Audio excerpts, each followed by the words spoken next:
안녕하세요. 피부 갈고 싶다의 닥터성입니다. 지난번에 피부에는 예외가 없다 1부를 했어요. 이번에도 사실은 1부, 2부를 나눌 생각은 없었지만 하다 보니까 내용이 조금 길어서 1부, 2부를 나누게 됐고요. 지난번에는 치료나 관리 같은 걸 하고 나서 어떤 사람이 예외가 되는가, 어떤 사람은 많이 효과가 있다고 하는데 왜 자기는 효과가 없다라고 얘기를 하는가, 왜 그 사람은 피부가 남들하고 다른가, 이 사람은 가끔 나는 레이저가 좀 안 맞는 것 같아요, 레이저가 잘 받는 사람이 따로 있나요? 뭐 이렇게 그런 궁금증을 물어보는 사람들이 있어요. 그죠? 왜? 그 사람들은 같은 돈을 내고 하는데도 좋은 결과가 나오지 않으니까 걱정될 수밖에 없고, 치료를 계속해도 좋아지는 게 안 보이니까 앞으로 계속 치료를 해야 될지에 대해서 어떤 의구심도 들고 계속 고민하게 되는 거예요. 피부는 계속 나빠지고 있고. 그럴 때 어떤 경우가 피부에 예외가 되는가에 대해서 다 언급을 해드렸어요. 물론 그 이외에도 더 많을 거예요. 하지만 우리가 보편적으로 봤을 때 그러한 예외들 때문에 일반적인 사람들이 치료를 함에도 불구하고 좋은 결과가 나오지 않는 거예요. 그래서 그 앞에 방송을 한번 잘 들어두시면 그런 거를 조심해야 되는구나 라고 생각을 하시면 돼요. 그러면 이번 피부에는 예외가 없다 2부 편에는 뭐를 얘기하려고 하냐면, 그런 치료를 받고 관리를 하고 나서 어떻게 일반적인 관리를 해주는 게 좋은가.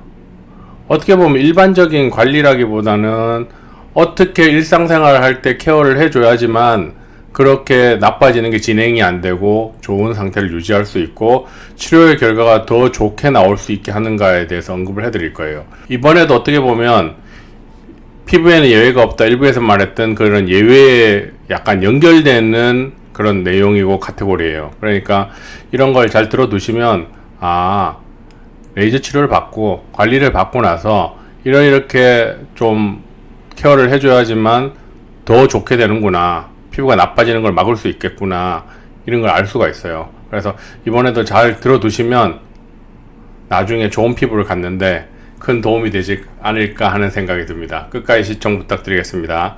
피부를 좋게 하는 방법, 제가 늘 강조하는 게 뭐예요? 무관심. 잘 모르면 아무것도 하지 마라. 아무것도 관심을 줄여라.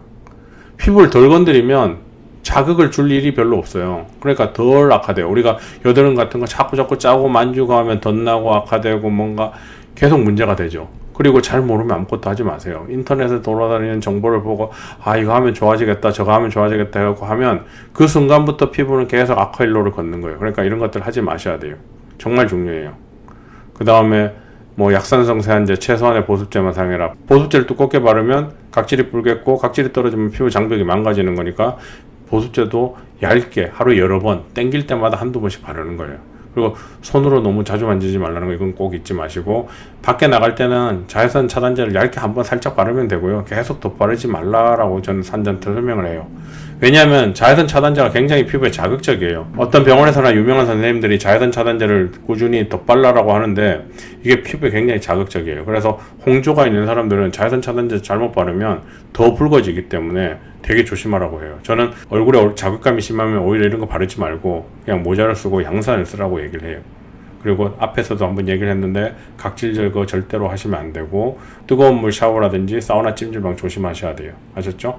그 다음에 얼굴에 트러블이나 모낭염 같은 것들, 여드름 같은 게 생기면 항생제 복용과 항생제 용고 사용하는 거를 절대로 두려워하지 말고 쓰세요. 뭐 내성 생기면 다른 약 쓰면 될 거 아니에요. 괜히 그냥 놔뒀다가 덧나거나 흉터 생기거나 문제 생기면 나중에 배보다 배꼽이 더 커지는 문제가 생겨요. 치료비가 더 많이 들게 되죠. 그리고 우리가 상당수의 환자들한테서 생기는 문제인데, 옛날부터 써오던 그런 보습제가 자기한테 큰 문제를 안 일으켰다고 해서 지금 피부에 문제가 있는 상태에서 그 보습제가 문제를 안 일으킬 거라는 보장은 없다는 거예요. 즉 과거부터 늘 큰 불편감 없이 꾸준히 써오던 것도 최근에 피부가 나빠졌다면 그런 화장품들이 문제를 일으킬 수 있다는 거예요. 그래서 뭔가 갑자기 피부가 나빠졌다라고 생각이 되면 옛날부터 사용하던 거든 최근에 사용하던 간에 관계없이 우선 사용하고 있는 제품들을 다 끊어봐야 돼요. 왜? 그런 화장품들 중에 한두 개가 피부에 자극을 줘서 지금의 현 상태를 더 악화시키는 원인으로 작용을 해요. 그러니까 반드시 옛날부터 쓰던 제품이든 최근에 쓰던 제품이든 관계없이 최근에 피부가 뭔가 안 좋아졌다, 뭔가 나빠졌다라고 생각이 든다면 최근에 사용하는 제품들은 다 중단해서 지켜봐야 돼요. 무조건 2주 정도를 끊어야 돼요. 그래야지 어떤 제품이 문제가 있었는지를 확인할 수 있기 때문에 이런 것들을 좀 지켜야지만 예외가 아닌 피부가 되는 거예요. 물론 예외인 피부가 없어요. 아까 전에 이런 문제들을 하기 때문에 예외인 피부로 자기가 스스로 만드는 거지, 어떤 예외인 피부가 없다는 거 꼭 기억하셔야 돼요. 인터넷에 돌아다니는 이상한 정보를 다 따라하지 마세요. 대부분 더 나빠져요. 병원을 자꾸 가야 할 일이 늘어날 거예요. 그러니까 뭔가 돌아다니는 정보, 인터넷에 카더라 하는 정보는 절대로 따라하지 마세요. 제가 이번에 방송 내용으로 설명한 거는 피부의 자극감을 최대한 줄여라. 그리고 과거부터 해서 지금까지 악화 요인이 뭔지를 가급적 찾아내라. 그리고 다 중단해라. 관심을 조금 줄여라. 무관심이 피부를 좋게 한다. 그리고 덜 건드려라. 이런 것들만 지켜도 피부가 상당히 좋아져요. 그리고 잘 때 방에 습도 맞추는 거 잊지 마시고요. 그래서 이번 방송도 끝까지 들어주셔서 감사드리고 다음에는 더 재미난 방송으로 찾아뵙겠습니다. 감사드립니다.